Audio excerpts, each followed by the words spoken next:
First public address of the first Polish Pope after his election in October 1978.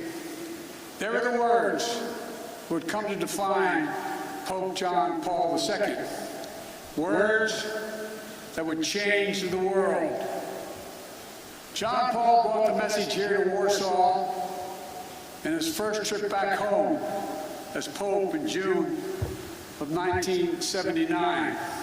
It was a message about the power of faith, the power of resilience, the power of the people. In the face of a cruel and brutal system of government, it was a message that helped end the Soviet repression in the Central Land and Eastern Europe 30 years ago. It was a message that will overcome the cruelty and brutality of this unjust war. When Pope John Paul brought that message in 1979, the Soviet Union ruled with an iron fist behind an iron curtain. Then a year later, the Solidarity movement took hold in Poland. While I know he couldn't be here tonight, we're all grateful in America and around the world for Lech Walesa.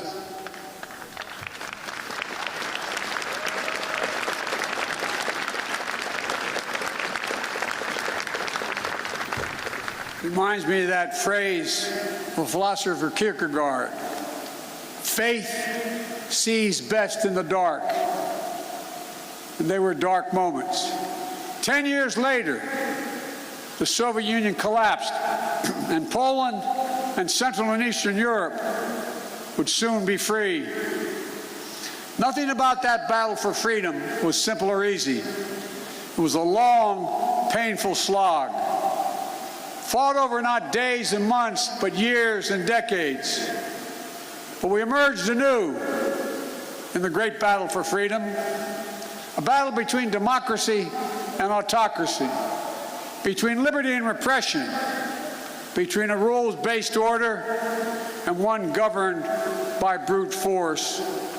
In this battle, we need to be clear-eyed. This battle will not be won in days or months either. We need to steel ourselves for the long fight ahead. Mr. President, Mr. Prime Minister, Mr. Mayor, members of the Parliament, distinguished guests, and the people of Poland, and I suspect some people of Ukraine that are here. We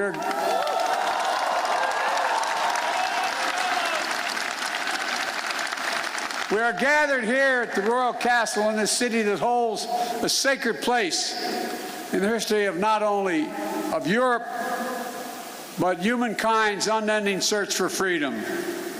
For generations, Warsaw has stood where liberty has been challenged and liberty has prevailed. In fact, it was here in Warsaw when a young refugee who fled her home country from Czechoslovakia, was under Soviet domination, came back to speak and stand in solidarity with dissidents. Her name was Madeleine Coble-Albright. She became one of the most ardent supporters of democracy in the world. She was a friend with whom I served, America's first woman Secretary of State. She passed away 3 days ago. She fought her whole life for essential democratic principles. And now, in the perennial struggle for democracy and freedom, Ukraine and its people are in the front lines, fighting to save their nation. And their brave resistance is part of a larger fight for an essential democratic principles that unite all free people.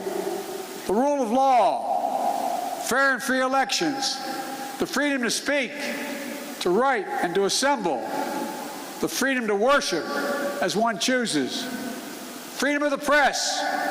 These principles are essential in a free society. But they have always been under siege. They've always been embattled. Every generation has had to defeat democracy's moral foes. That's the way of the world. For the world is imperfect, as we know, where the appetites and ambitions of a few forever seek to dominate the lives and liberty of many.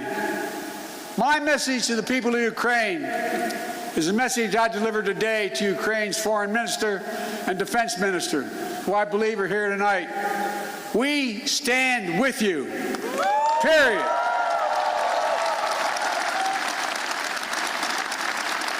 Today's fighting Kyiv and Melitopol and Kharkiv are the latest battle in a long struggle. Hungary, 1956. Poland, 1956, and then again, 1981. Czechoslovakia, 1968.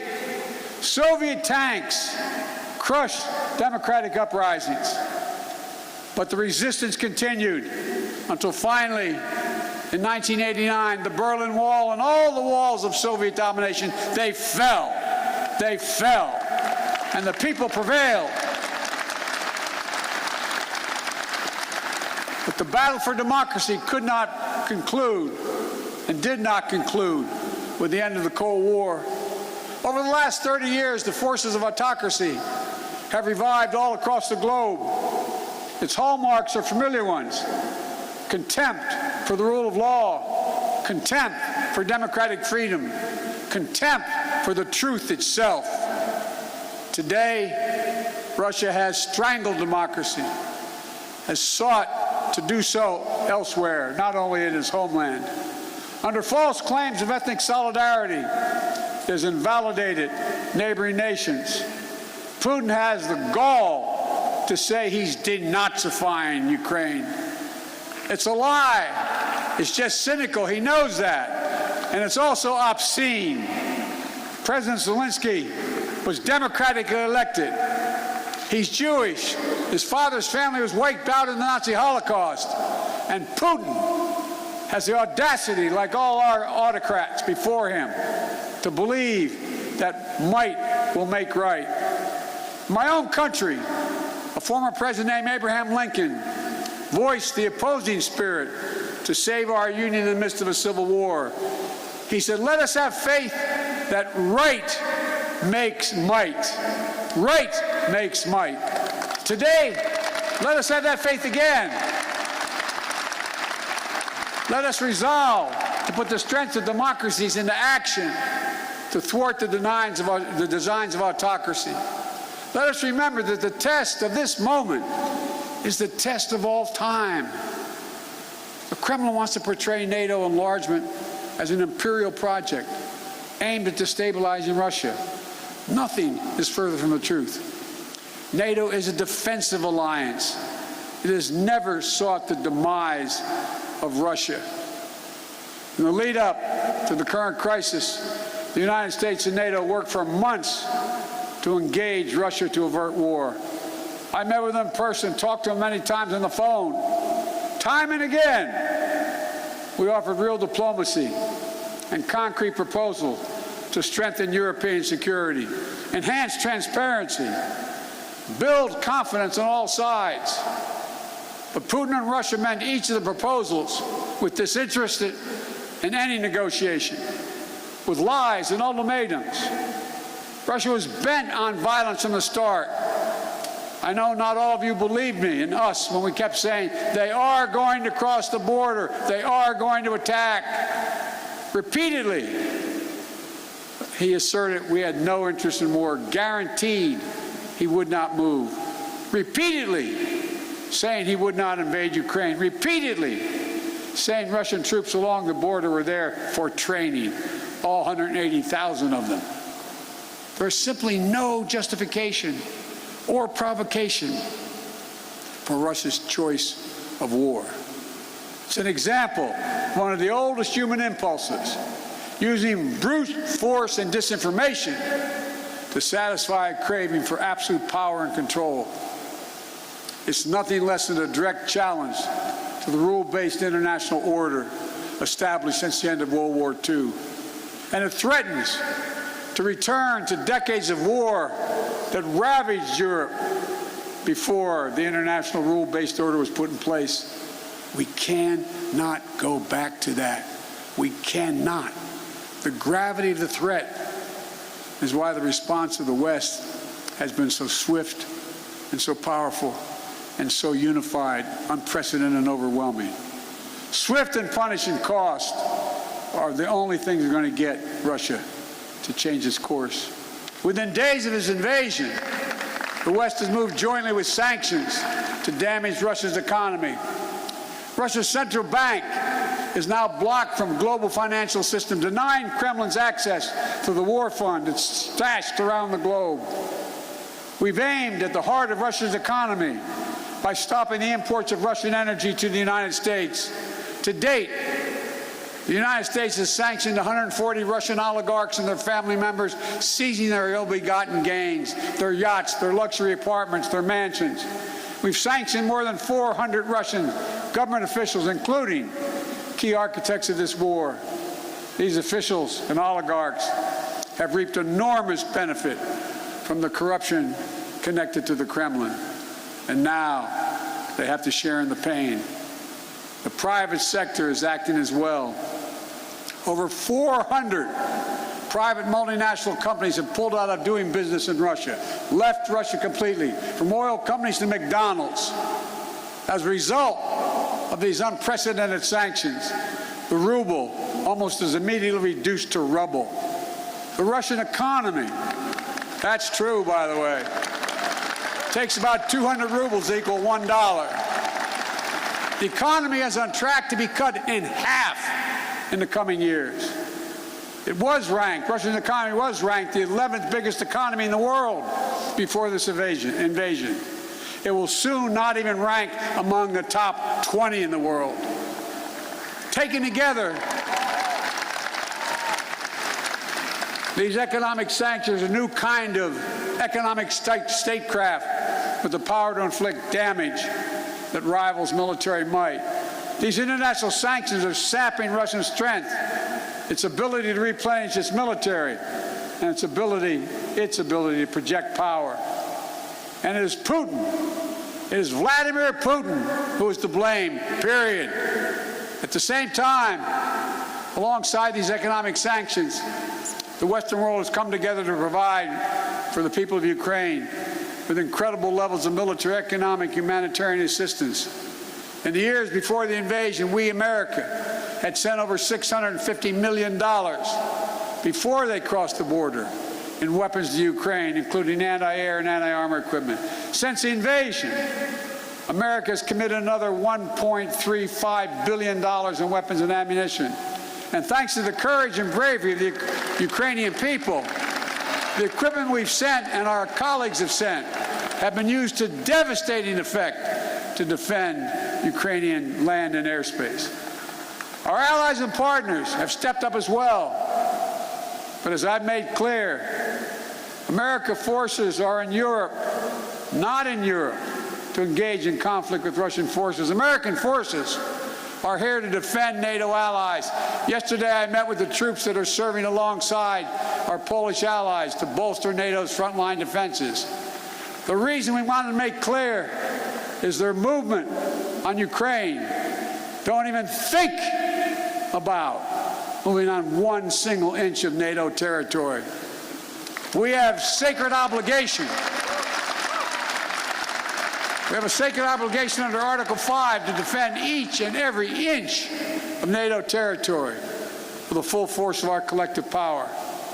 And earlier today, I visited your national stadium where thousands of Ukrainian refugees are now trying to answer the toughest questions a human can ask. My God, what's going to happen to me? What's going to happen to my family? I saw tears in many of the mothers' eyes as I embraced them. They're young children. They're young children, not sure whether to smile or cry. One little girl said, "Mr. President," she spoke a little English, "if my brother and my daddy, are they going to be okay? Will I see them again?" Without their husbands, their fathers, many cases, their brothers and sisters who stayed back to fight for their country. I didn't have to speak the language or understand the language to feel the emotion in their eyes, where they gripped my hand. Little kids hung onto my leg, praying with a desperate hope that all this is temporary. Apprehension that they may be perhaps forever away from their homes. Almost a debilitating sadness that this is happening all over again.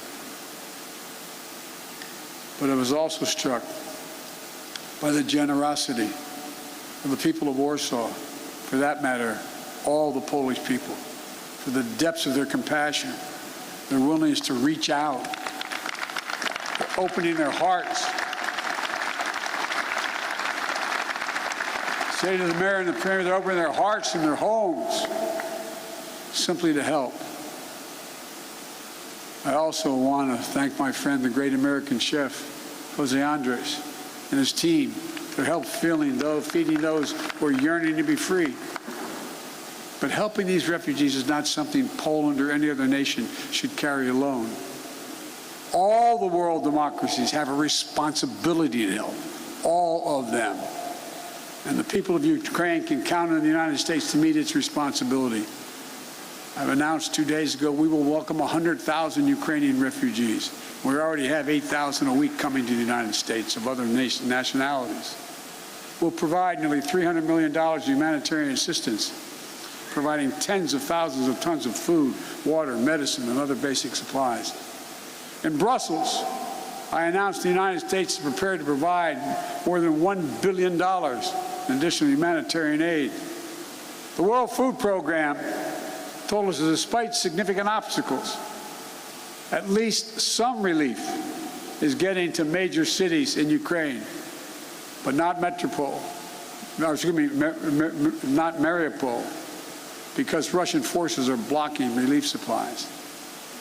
But we'll not cease our efforts to get humanitarian relief wherever it is needed in Ukraine and for the people who have made it out of Ukraine. Notwithstanding the brutality of Vladimir Putin, let there be no doubt that this war has already been a strategic failure for Russia already.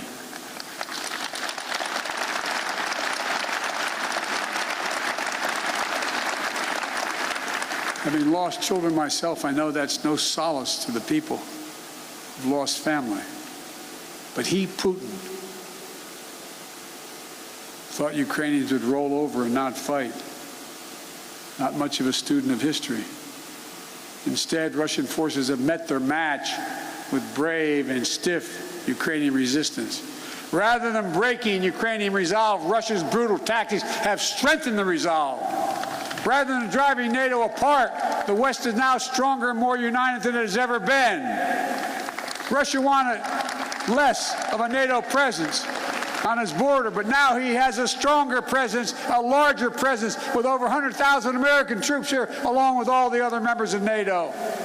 In fact, Russia has managed to cause something I'm sure he never intended. The democracies of the world are revitalized with purpose and unity found in months that we'd once taken years to accomplish. It's not only Russia's actions in Ukraine that are reminding us of democracy's blessing.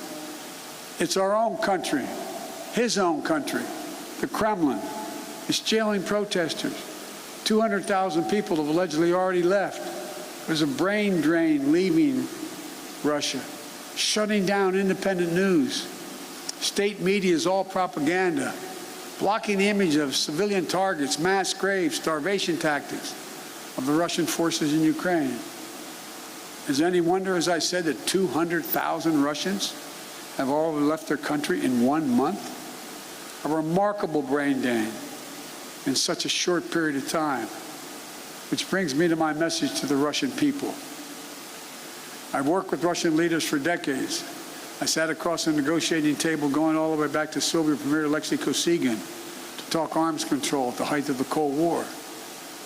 I've always spoken directly and honestly to you, the Russian people.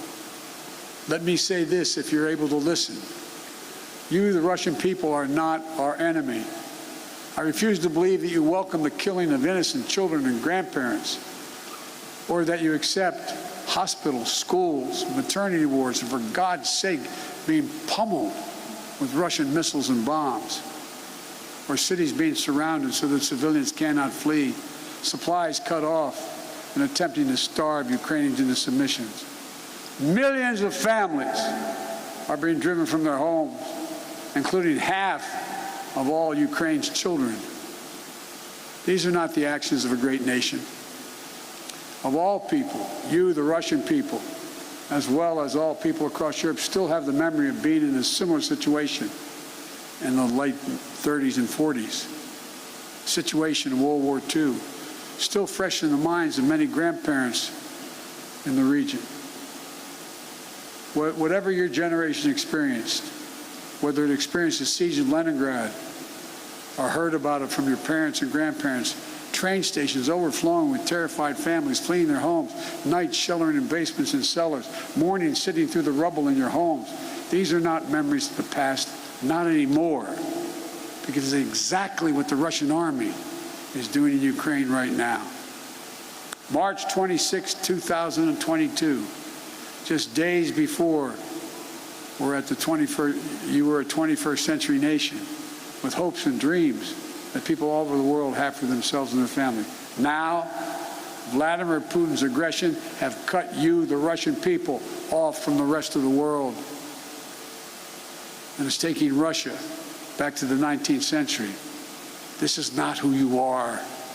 This is not the future you deserve for your families and your children. I'm telling you the truth. This war is not worthy of you, the Russian people. Putin can and must end this war. The American people will stand with you and the brave citizens of Ukraine who want peace. My message to the rest of Europe, this new battle for freedom has already made a few things crystal clear. First, Europe must end its dependence on Russian fossil fuels, and we, the United States, will help.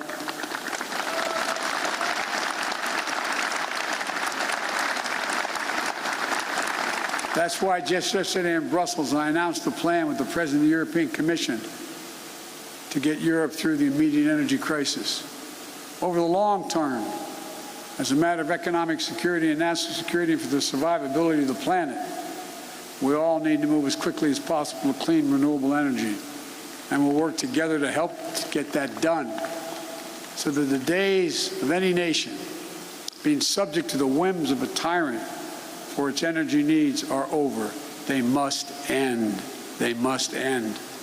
And second, we have to fight the corruption coming from the Kremlin to give the Russian people a fair chance. And finally, most urgently, we maintain absolute unity. We must among the world's democracies. It's not enough to speak with rhetorical flourish of ennobling words of democracy, of freedom, equality, and liberty. All of us, including here in Poland, must do the hard work of democracy each and every day. My country as well. That's why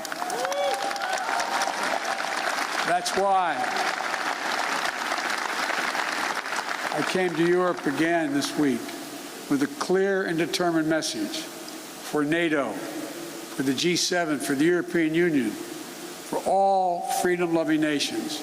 We must commit now to be in this fight for the long haul. We must remain unified today and tomorrow and the day after, and for the years and decades to come. It will not be easy. There will be cost, but it's a price we have to pay, because the darkness that drives autocracy is ultimately no match for the flame of liberty that lights the souls of free people everywhere. Time and again, history shows that it's from the darkest moments that the greatest progress follows. And history shows this is the task of our time, the task of this generation. Let's remember the hammer blow that brought down the Berlin Wall. The might that lifted the Iron Curtain were not the words of a single leader. It was the people of Europe who for decades fought to free themselves. Their sheer bravery opened the border between Austria and Hungary for the pan-European picnic. They joined hands for the Baltic Way. They stood for solidarity here in Poland. And together, it was an unmistakable and undeniable force of the people that the Soviet Union could not withstand. And we're seeing it once again today with the brave Ukrainian people showing that the power of many is greater than the will of any one dictator.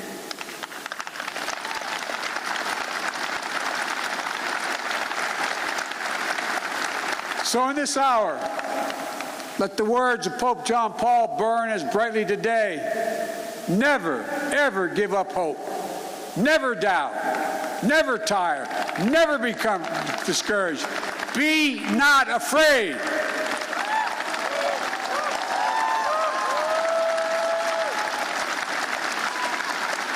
A dictator bent on rebuilding an empire will never erase a people's love for liberty.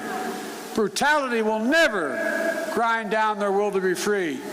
Ukraine will never be a victory for Russia, for free people refused to live in a world of hopelessness and darkness. We will have a different future, a brighter future, rooted in democracy and principles, hope and light, of decency and dignity, of freedom and possibilities. For God's sake, this man cannot remain in power. God bless you all, and may God defend our freedom, and may God protect our troops. Thank you for your patience. Thank you. Thank you. Thank you.